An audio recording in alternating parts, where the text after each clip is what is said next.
That was great. Hello.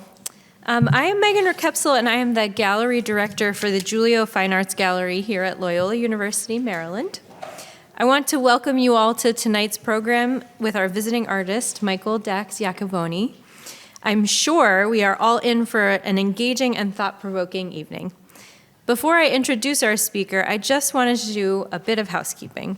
Tonight's program is being presented by the Fine Arts Department in concert with the Julio Fine Arts Gallery. I want to especially thank Professor Mary Beth Aker for her vision and enthusiasm in coming up with this program. Without her, I'm sure tonight's program would not nearly be as successful. Hopefully you are already connected to all of our social media and keep up with everything we do in the Fine Arts Department, but just in case you need a refresher, please follow the gallery at Julio Art Gallery on Instagram and Facebook, and visit our website, julioartgallery.com, to keep up with our latest programs and exhibitions, including our current exhibition that just opened, the 2022 Annual Student Exhibition. I'm sure some of you are featured in that show. And it's featuring many of our Loyola University, Maryland's own talented student artists. The Fine Arts Department also has social media pages that will keep you up to date on all of our programs, and you can follow them on Instagram at Loyola Fine Arts. Tonight's program is supported by the Lily and Christine Sane Fine Arts Programmatic Support Fund. We are truly grateful to have the support to bring such engaging speakers your way. Michael Dax Iacovone holds an MFA in studio art from Maryland Institute College of Art, where he was a student at the same time as our own Bart O'Reilly and Billy Freeble. And he holds an MFA in photography from Virginia Commonwealth University and a BS in art education from State University of New York. He has held numerous residencies, grants, and fellowships, including a 2021 Artist Fellowship grant from the Washington, D.C. Arts Commission, and of great interest in light of current affairs, a 2019 Fund for Teachers Travel Grant in Chernobyl, Ukraine. He has exhibited his work in numerous solo and group shows, both nationally and internationally. Mike is also a high school teacher dedicated to his students and their practice. He describes himself this way: Mike is recovering from a long walk, a short day, a mysterious illness, a bee sting, and too much education. He hates the heat but loves the desert. He lives and works in Washington, D.C., and hopes someday to have senators to represent him. Please join me in welcoming Michael Dax Iacovone.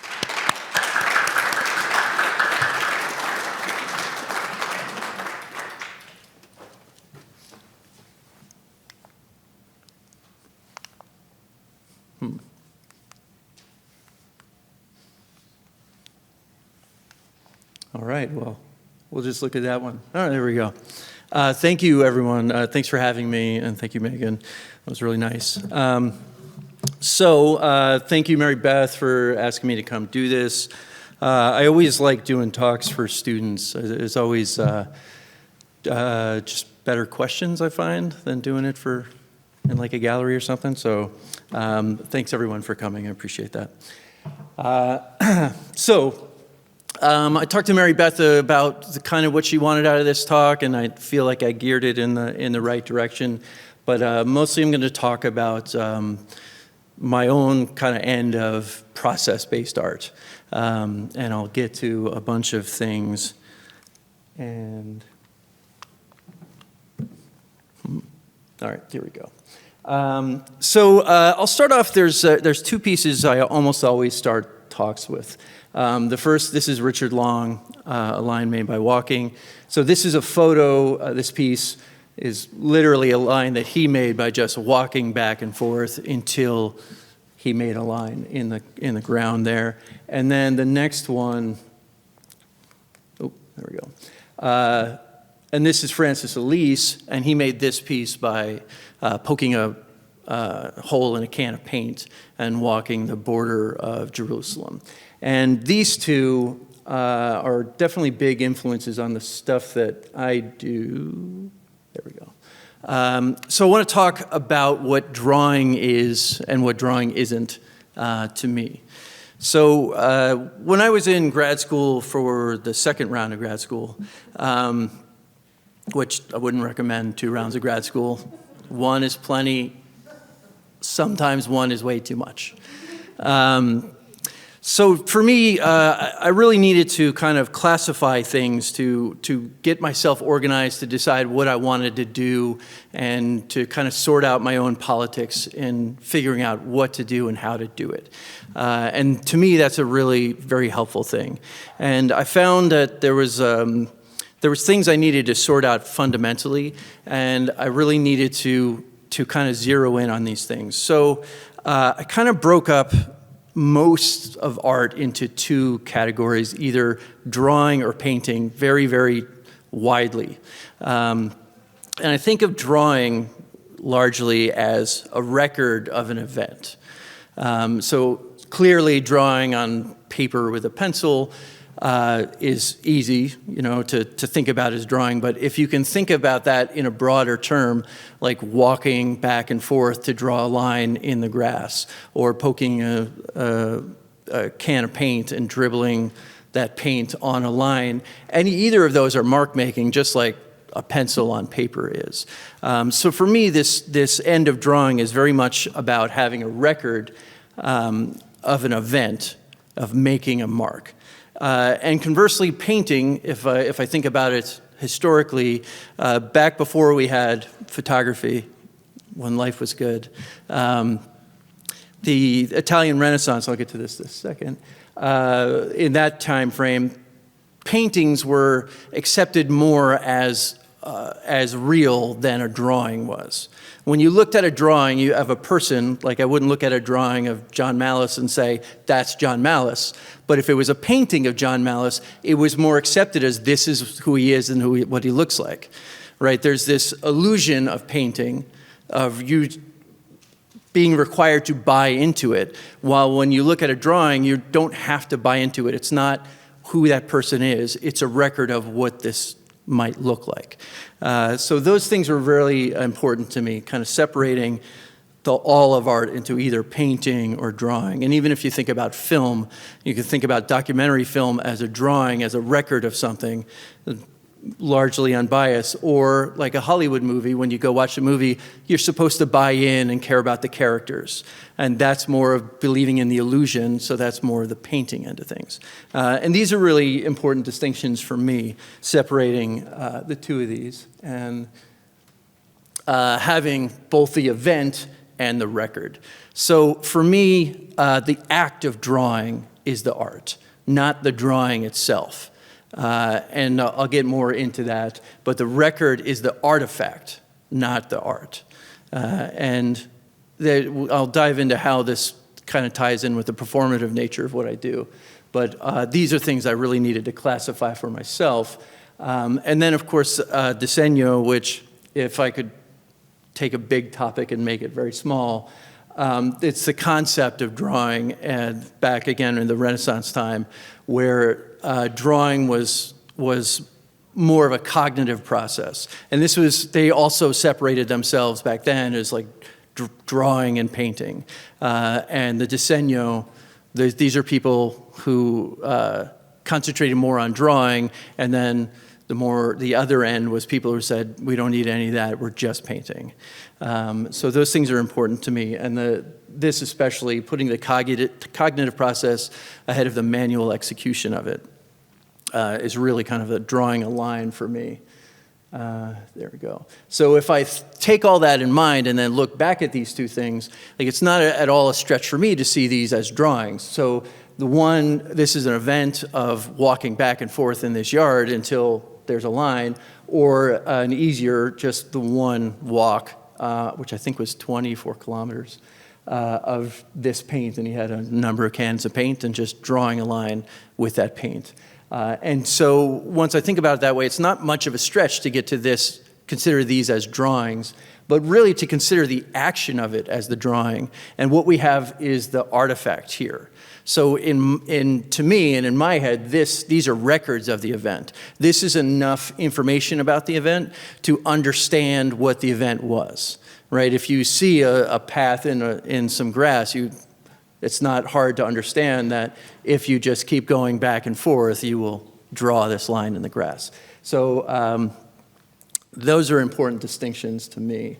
And I'll give a very brief walk through land art here, which is something I did a lot of studying on in grad school and then after grad school. And this is probably the most famous land art is Spiral Jetty. And it's in the northern end of Salt Lake. It was underwater for years, and there's a big mountain right on the other side of this where Robert Smithson took basalt from the mountain, these rocks from the mountain, and made this big jetty here. And to give you an idea of scale, it was dump trucks that would kind of back their way down that thing to dump those out. So it's not that narrow.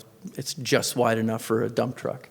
And then Walter D. Maria, that's kind of annoying that we're blocking that, but the lightning field, if anyone ever gets a chance, you have to go visit this, you have to put an email out at February 1st at midnight Mountain Time and hope that they pick you. And if they do, you get to go spend a night here. It's amazing.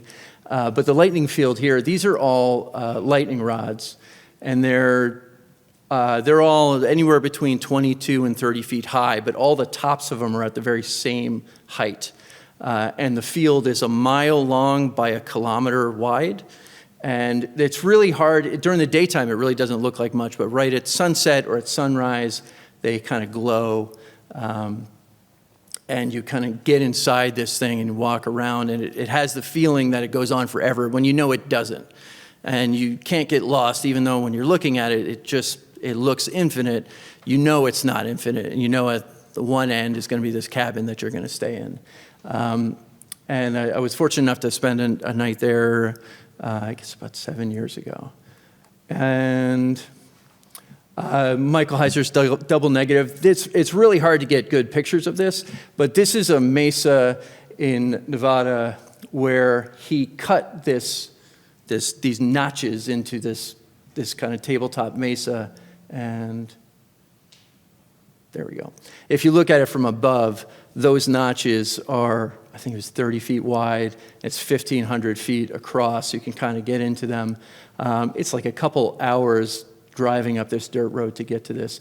And he made it and fully realizing that it's eventually going to slide back into that canyon there.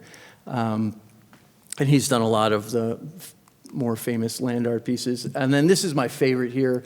This is Nancy Holt's Sun Tunnel, which is about 2 hours northwest of Robert Smithson's Spiral Jetty, that's her husband. And this is out in the desert. So these big construction tunnels, I think they're 8 or 9 feet tall, and the little holes in them are constellations. And the sun tunnels, they line up with the sunset and sunrise of the winter solstice and the summer solstice. So any other day of the year, it's just kind of this thing sitting out in the middle of nowhere. There's almost definitely going to be nobody there if you get all the way out there. But if you get there on the solstice, there'll be hundreds of people waiting for the sun to set. And this is one of my favorite pieces. So I did a big road trip to see all these things and some other, some other things a couple of years ago after studying them. And I also went to Peru to check out the Nazca Lines. So if you're not familiar with the Nazca Lines, the Nazca Desert in Peru is the driest place on Earth. And it's a very, very high desert. And these lines were drawn in the sand. Really drawn is kind of hard to concept, but they really just took the rocks and just moved them to the side. So the line itself is about a foot, maybe a foot and a half wide. And then they made all these animals. And this was, put out there in 300 AD, and it still looks like that. Like this is a recent picture of it. So it's so dry there that, 2,000 years later, this stuff is still here. And that's the hummingbird. There's a lot of animals. This is the condor. There's a lot of animals that they did. And they're rather big, it's bigger than a football field. And if you go, you get into a very questionable airplane to go fly around above it, which is a lot. But you can see here that, I don't know if this pointer works. Oh, let me go back. This is a picture that I took. That's the wing of the plane up there, but it's a high desert. Everything is the same color. So I kind of kicked up the contrast in Photoshop to kind of show.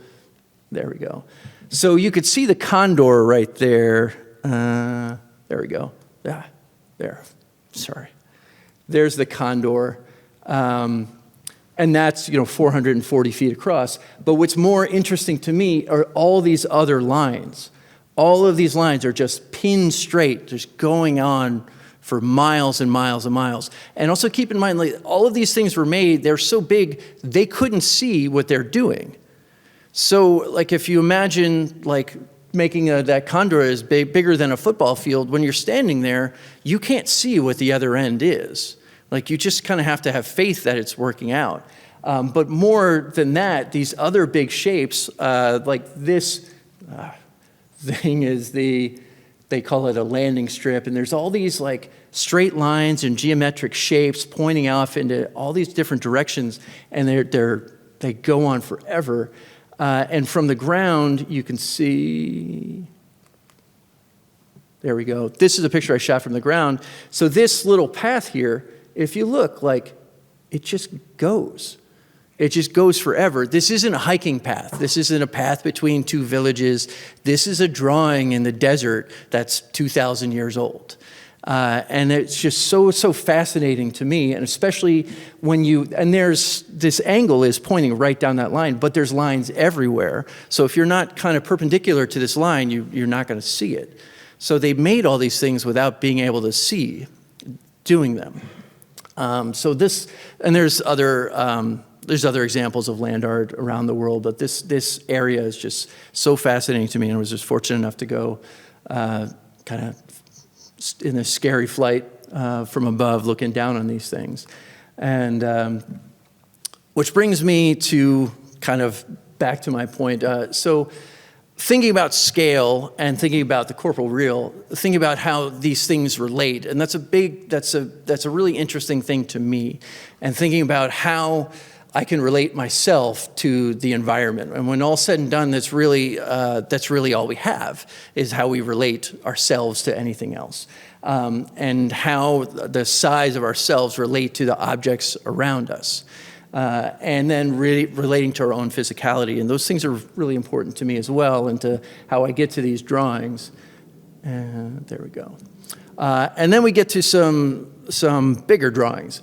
So the Sedan Crater, was a real big explosion. In the desert in Nevada, the whole kind of center of Nevada, there's just nothing there. And so much of it is military space, and they use it for bomb testing. And if you go on Google Earth, you can kind of poke around and start seeing these bomb testing sites. The Sedan Crater is one of the bigger ones, and there we go. This is what it looks like from above. It's a big, big hole. And because it's Nevada and they kind of see it as, nobody's using this land for anything, that's how the government gets to do this stuff. I just sat in on a talk a couple nights ago. A guy wrote a book about the bomb testing sites, and the way the military justifies this is they say, oh, it's like the moonscape. There's nobody there. Nobody uses it. And they use all these pictures that are really off-putting and crazy-looking pictures, but they're really just cherry-picked to make Nevada look bad. So if it looks bad, then we can just bomb the crap out of it. No one's going to care. And the people in Nevada are not thrilled about that, as you might imagine. So here's some pictures from above, and then I kind of took them into Illustrator to kind of highlight the shapes on these. And when I was studying these and thinking about these as kind of big interventions in space, so these human interventions, and thinking about them as drawings, and thinking about them in relation to the Nazca Lines, and then really looking at them like they're geometry. And then I thought, I don't really remember much about geometry, so I thought maybe I'll teach myself geometry. And I went to a math teacher and I asked her to teach me geometry, and she said no. But she gave me a book, and I said, okay, I did it myself. Not that I'm good at it or anything, but I did kind of dive back into like high school level geometry,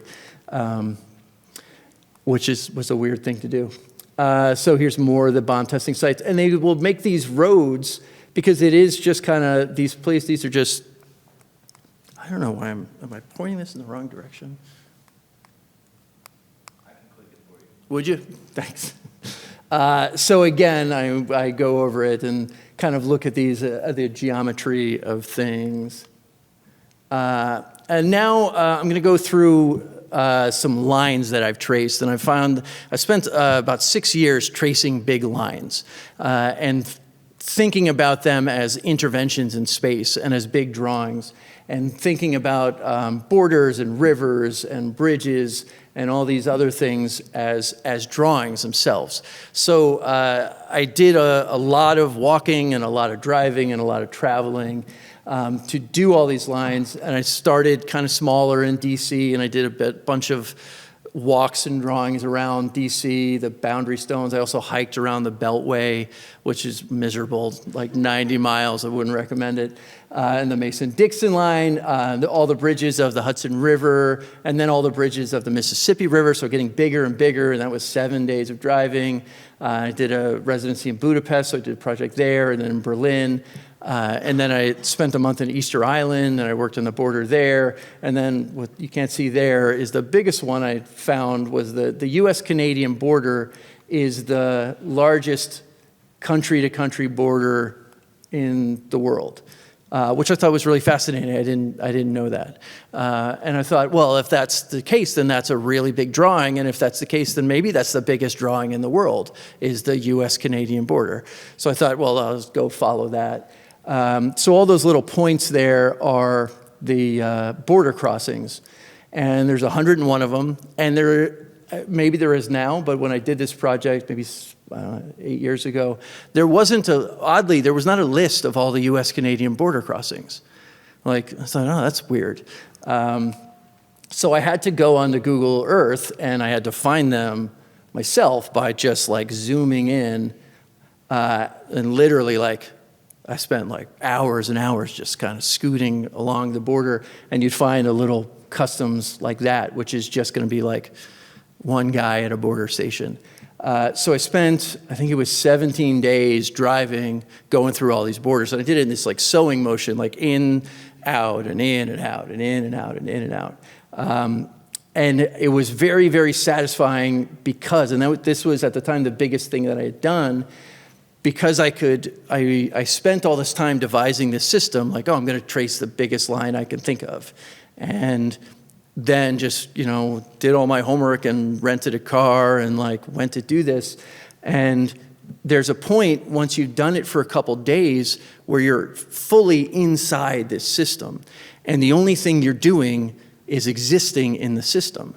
And it's just me driving, and that's it. And just going in and out of borders until the sun goes down, and then I get a hotel, and then the sun comes up, and I get in the car and just drive. And I stayed as close to the border as I could all the time. So I wasn't taking highways. It was often like little dirt roads. And if you look here, there are spots like this where you could see where the border is, and they kind of clear a little spot there. But it was 101 border crossings and 17 days of driving, and about 14 of those days, I was fully immersed in this system, and there was nothing else in my life, just like bad food and like cheap hotels and like driving, just going in and out, and then a few times a day explaining why I'm doing this. Because as you can imagine, there's a lot of questions like, why would you do this? Surprisingly, I only got searched 7 times. I really thought it would be more than that. Especially the rental car I had Florida plates, and I thought that would make it worse for me, but it was only 7 times, which was very surprising. And then this was kind of the physical manifestation of it. So if you look on these maps here, God damn it, the yellow is the border, and the blue yarn is the route that I took. And if you could kind of imagine, this is Maine here, and then the Great Lakes, and then all the way over to Washington State. And then there's a bunch of videos playing, so I videotaped approaching each border from a little like camera I had set up in the car. And I think the video is like 4 or 5 hours of just pure boredom. There's like nothing happens at all. Just pull up to the border, and that was it. So then I got really depressed because I thought, like, well, that was the biggest line I could think of, and I finally made something big enough to exist inside of. And then I thought, well, I don't know what else to do. Like, I don't have another bigger line to do, and I don't know how to get back into a system. So I had to kind of get back to studying and looking at different systems.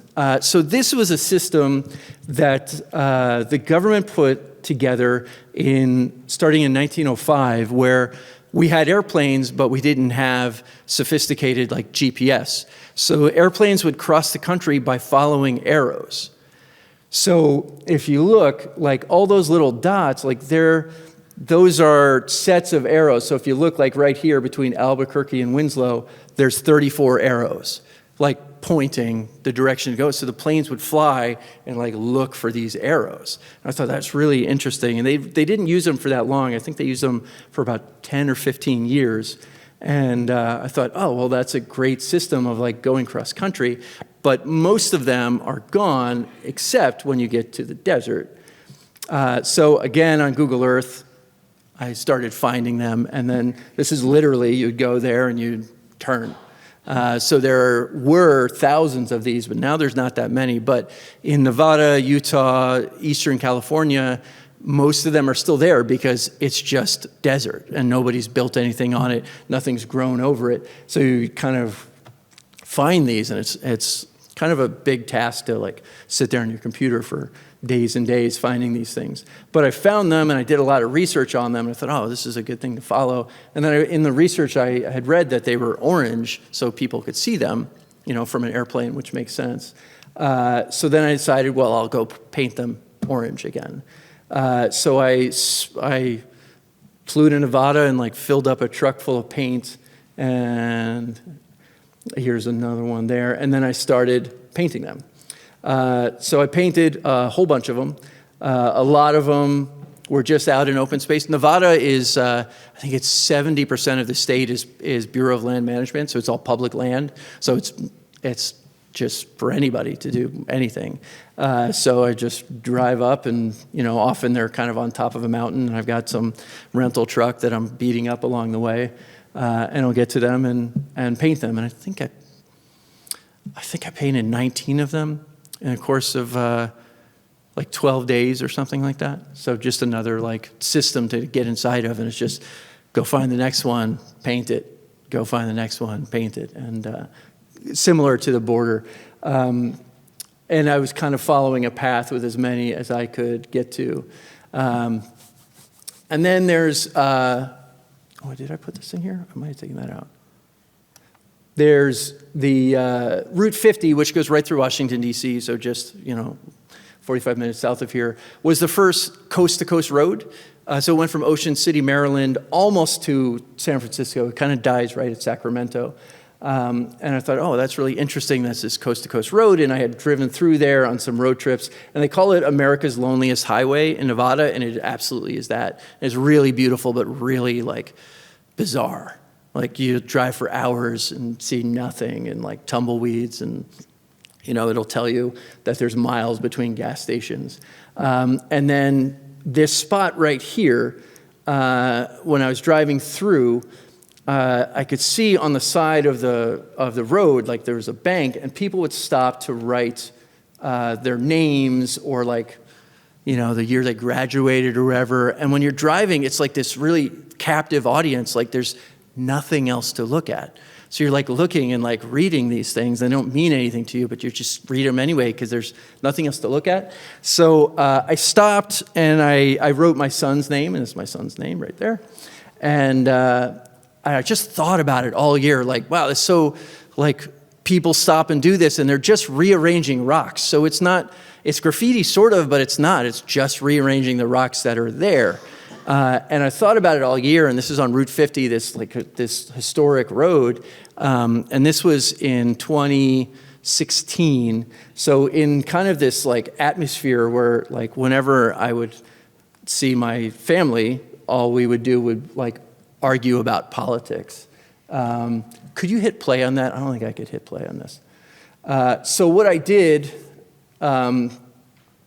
was I thought like, oh, I'm going to write something more interesting than like somebody's name or somebody's initials on the side of the road. So I wrote the entire preamble to the Constitution so you could read it while you drive.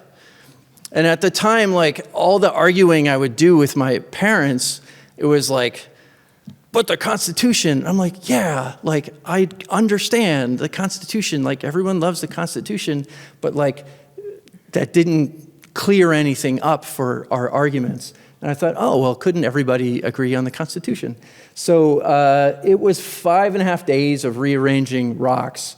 And it's on like a little bit of a slope there. So each one of those letters is about 5 feet. And it's just hundreds and hundreds and thousands of rocks that I just rearranged. And I've gone back every summer since I did it to repair it.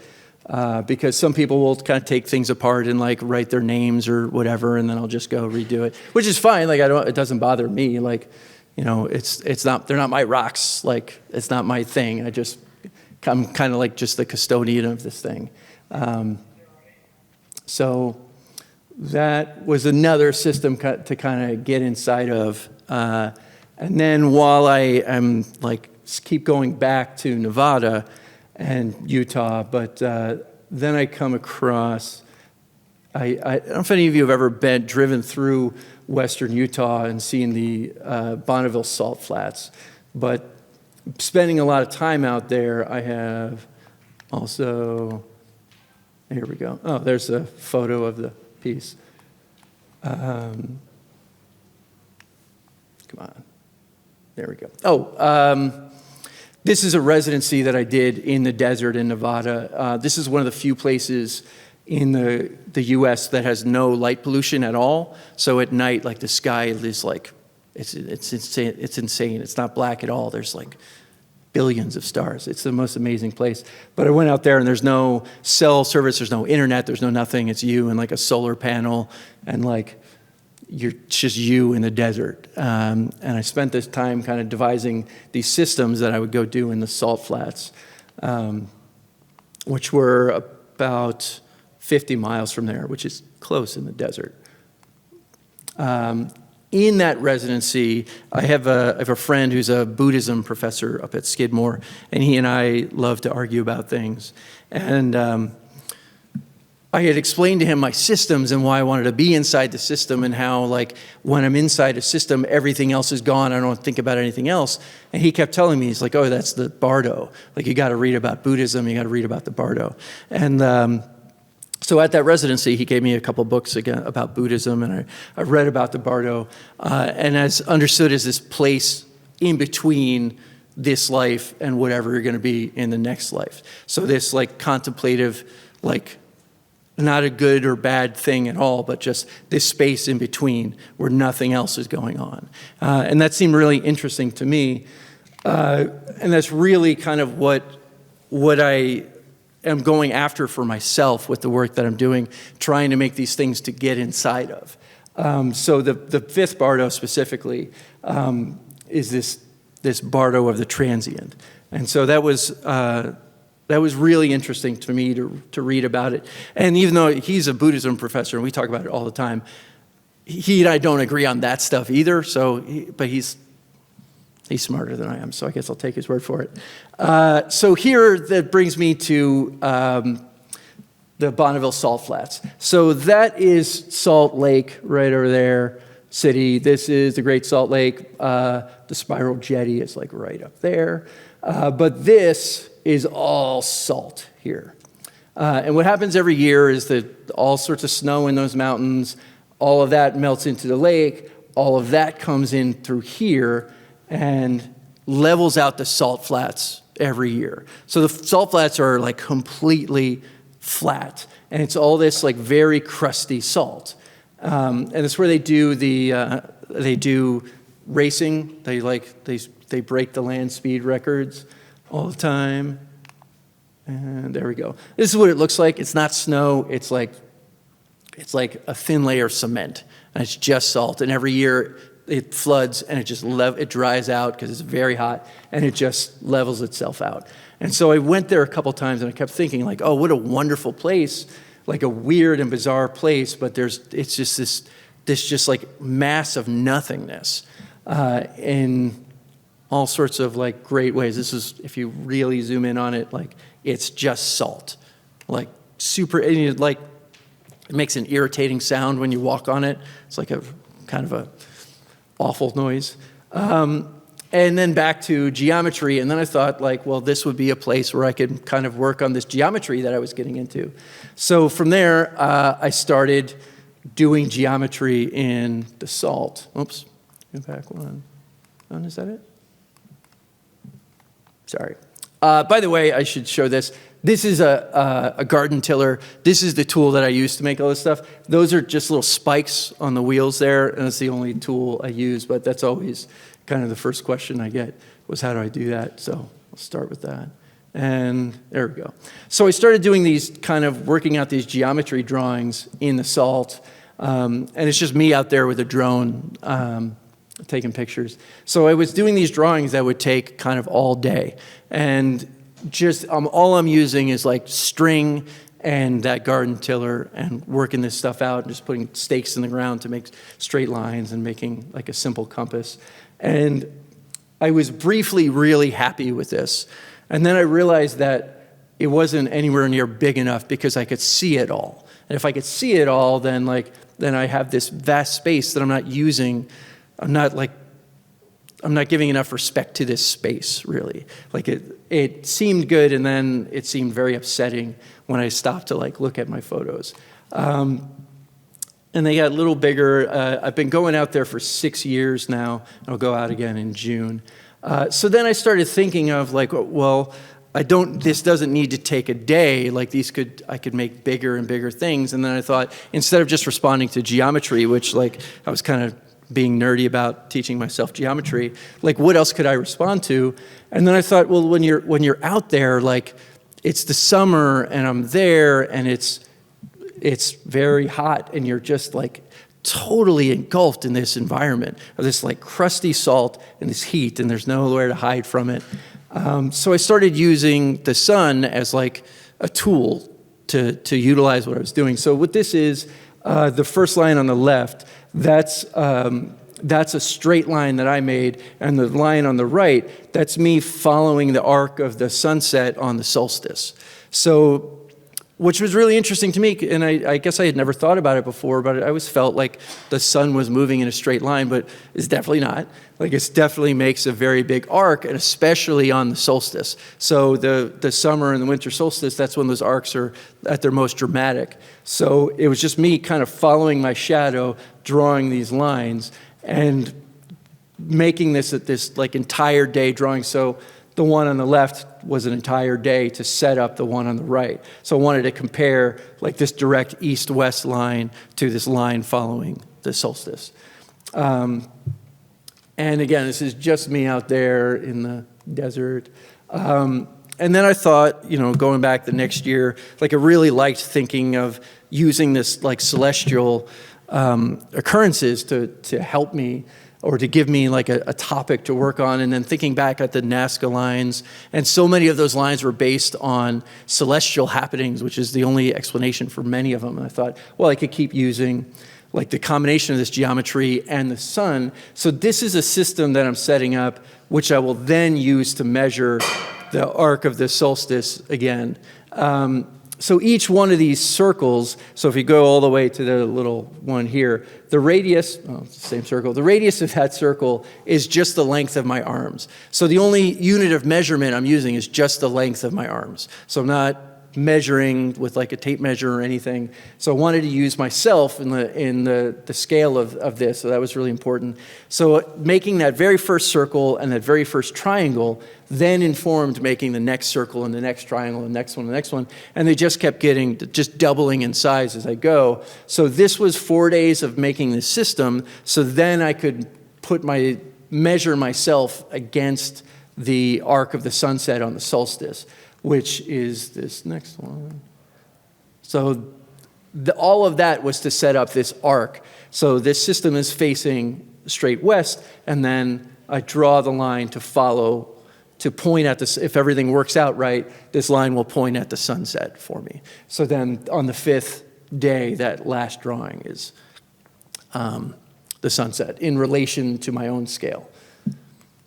And so then I'm back into like making these big systems that I can get inside of again. So what I'll do is I'll like spend all year like creating like ideas for these systems, so then I could go out there and I'll spend usually 15 to 20 days out there every summer and just be out there just making these drawings. And making, some of them are just really long straight lines, but many of them are reacting to the space itself and to the sun, and then other shapes that are also relating to the sun and the time of day, and just making these things as setting up systems to make these things as big as I can. So there's this line between like how big can I make something and still be able to see it versus how small does it have to be able to get it all in one photo, because I'm put this drone up in the air and I still have to be able to see these. These are photos from the ground. This was a big storm that kind of happened to me. This was a drawing that storm like washed away. Like I spent all day making that, and like this is the only photo I got of that drawing, because once I was done, that storm came in and just, I was gone. So it happens, I guess. It rains in the desert sometimes. This is one of the newer systems. So each of those lines is essentially making a sundial based on the time of day and the time of the year and which direction the sun is pointing in. And each of those lines, and again, I'm still using just myself as the unit of measure. So each one is 1,000 steps in each direction. And all of these are in the same place. And you see how like drastically different these photos look depending on the time of day you take them. The middle of the day gets really, really bright and hard to see because that white salt is just kind of blinding back at you. And then later on in the day, you see this is much later in the day, it kind of mutes back down again, and you can see a lot better. This one was about setting up a system of labor, so this was about setting up how much could I do in 40 hours.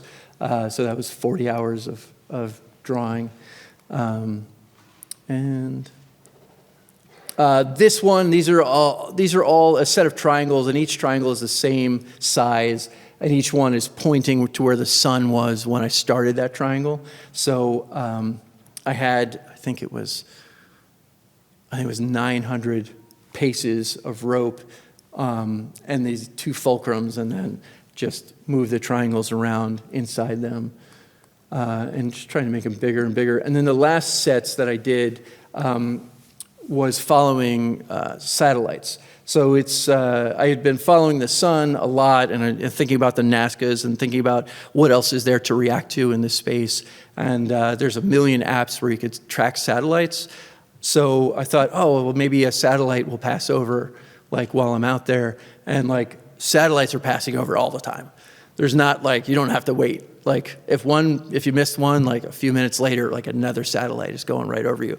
And I assume that there's a lot that they don't track on those apps. I don't know, maybe I'm being paranoid, but you have these apps and it shows you the arcs of these satellites. And each one of these the arc is based on a 500 step radius for a circle.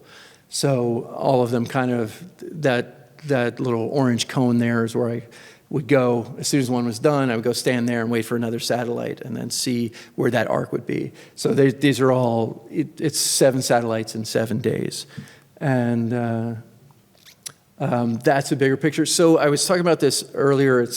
There's this fall off point where, I can keep sending my drone higher and higher, but at some point you don't see the lines anymore. And then I have to figure out how thick the lines should be, and they'll be thicker in different places so I could see them more.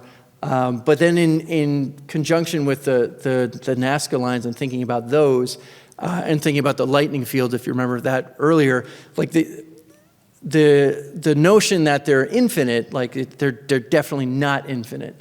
But if I show the beginnings or the middles of them, really, then it gives enough information to show how far that they would go. And I really like that notion of making a drawing too big to record, but being able to record parts of it and that being enough to understand the drawing itself. So I think that was the last one that I did. So all of these are about like setting up these processes, and the reason I want to set up these processes is being inside is the real payoff for me. And you can ask any artist and they're going to have a different answer for you. But for me, that is the very big payoff, is when I can make something that I get inside of and nothing else matters. It's just me inside that system, but it takes a lot of homework to get there, and a lot of studying and a lot of diagrams and all that. So I spend all year doing that, so when I go out to the desert, I don't have to think about anything else. I'm not thinking, my decisions aren't there. I've already made all the decisions. My decision is like, what burrito am I going to get at the end of the night? And it's always the same burrito. But it's about setting these parameters, and like all those decisions and all my own aesthetics and my own taste and my own intuition all comes on the front end of things. I think about, if I think about painters in my broad understanding of painters, where there's a lot of people who paint intuitively, and I would never do that. I don't want my intuition to be any part of it. I feel I don't have anything special to say with that. My intuition isn't better or worse, it's probably worse than anybody else's. So if I can front load these things, and which is kind of everything I've done for the last, 10 or 12 years, is all these systems where I study and I devise them, and then I just put myself into them. And I make these drawings and I make these things, and then I just come up with these records. And then from there, whatever I show or whatever people get to see, that's not the art at all. It's the artifact. Nobody gets to see the art. The art is me in the system. And people always say, oh, you should get someone to help you in the desert. And I was then it's broke. That's a broken system. I can't let anybody else do it. I can't give that up. That alone time in the system is the very best part. There we go. So it's a performance, and it took me years to kind of reconcile that. I'm essentially a performance artist, and no one gets to see the performance. And there's little bits that are on video, but it's the performance is not just me there in the desert or driving through Canada. It's the studying and the nerdy end of these things and years of research building up to this stuff, and then I have the payoff of being in the system, but nobody gets to see the actual art itself. So it's all just records. It's all easily consumed and presented, and it's not at all precious to me. It's just a record of the event, and there we go. It's just the process. It was a very kind of intense moment to realize that myself when my own politics sorted that stuff out. But that's where I am as an artist, and making these performance drawings and thinking about these records as the art. And it's thinking about photography and video, which is really, I guess, the two modes that I present. But those aren't my art tools. That's just the tools to record. And everything I do is very dry and straightforward. I want people to, when they see it, I want them to know how I did it. I don't want them to be guessing how did he do that? What's that about? I want it to be very, very clear, so that instead of considering me, I don't want people to consider me when they look at it. I want them to consider the system, which is my favorite part. So it can be, it's just a consumable. These big photos I'll put up on the wall, or these videos, it's just the record of it, and it's not precious to me at all. Which was really having 2 degrees in photography, where all these precious photos where you take care of them and you like put them somewhere nice and all that. Like when they come down for me, I just give them away. I'm like, you know, I don't want them in my basement or whatever. Like, thank you, you can have them. So I think that's the last one. So thank you for listening. I know it was like a lot of talking. And thank you for having me. I really appreciate everyone who helped put this together. And I'm happy to take any questions. I'll start by saying, yes, it's very hot in the desert. Because that is always what people ask me. Like, yeah, it was like 100 to 115 degrees. So I'll put that one out there. Thanks.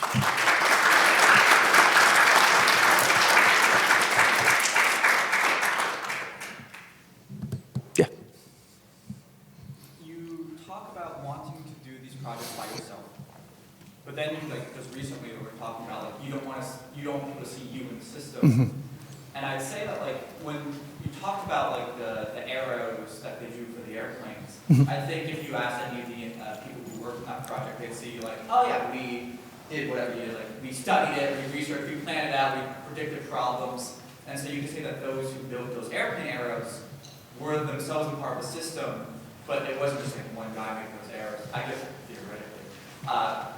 But it was many different people, you know, some may have planned it and some may have actually put it in. So where would you say, like, the distinction is, like, you doing your individual system to make a big piece of art, like the lines in the sand, and, like, the engineers doing something where I assume if you ask them, it's like, we're not doing art, we're putting an arrow in the ground. Yeah, I would just say it's intent.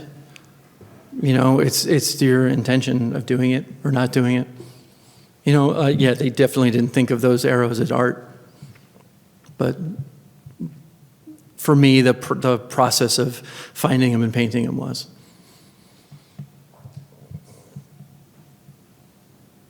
Yeah. Do you have any plans of doing the Pan American Highway? No, and it's because I'm married and have a son. Like, I would love to, like in my head, I'm like, someday I'm going to go from Alaska all the way down to Antarctica, but not for a while. So I'm wondering, so you looked at the ancient drawings and like of the condor or whatever, and so I guess it's all speculation as to the why of the drawings? Why the Nazcas did the drawings? I've read a lot about it, and the straight lines they think are just celestial. They just call them celestial happenings. But the animals, and there was a condor and a hummingbird and a spider and a monkey and an orca and a parrot, and none of those things live in the desert. So the Peruvians had a really robust trade system. So that's the best guess, is that they're coming across things in that sense. But I've read a lot about it, and there's not a lot of clarity as to why they made those things.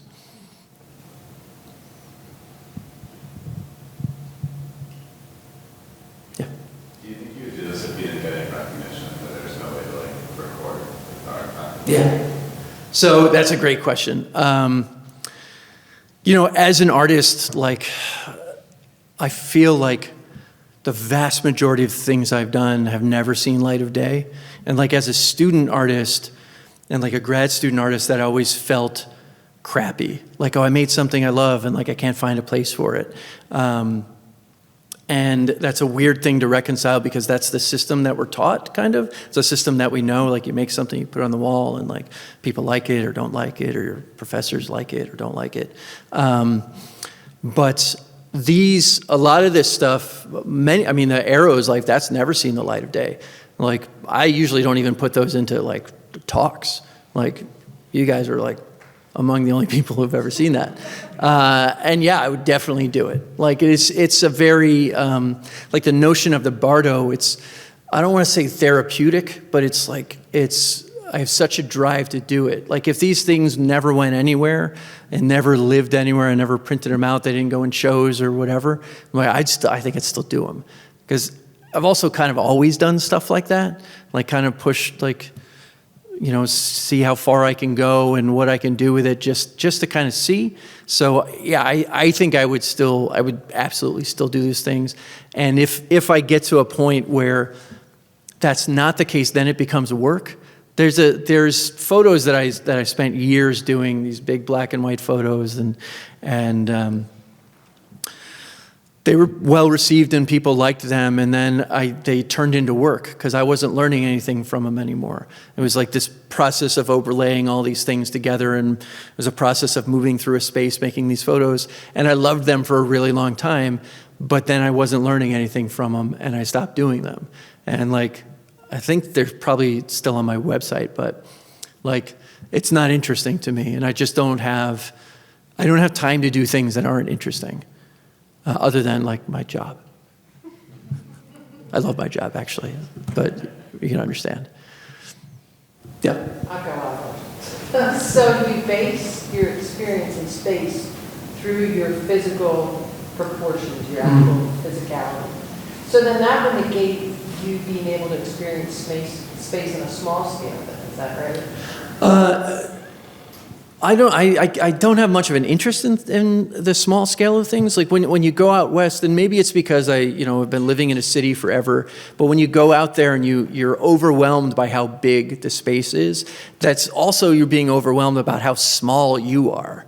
And it's a really interesting feeling. And I always think wow, if you lived in Nevada your whole life, you would have that opposite reaction if you came to a city, I guess. I don't know.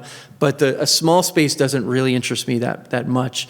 It's always about trying to relate my physicality to something large, as large as I can.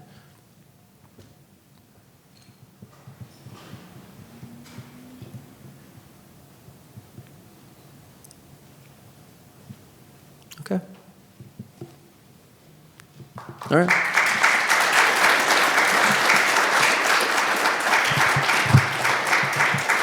Thanks for having me. I appreciate it.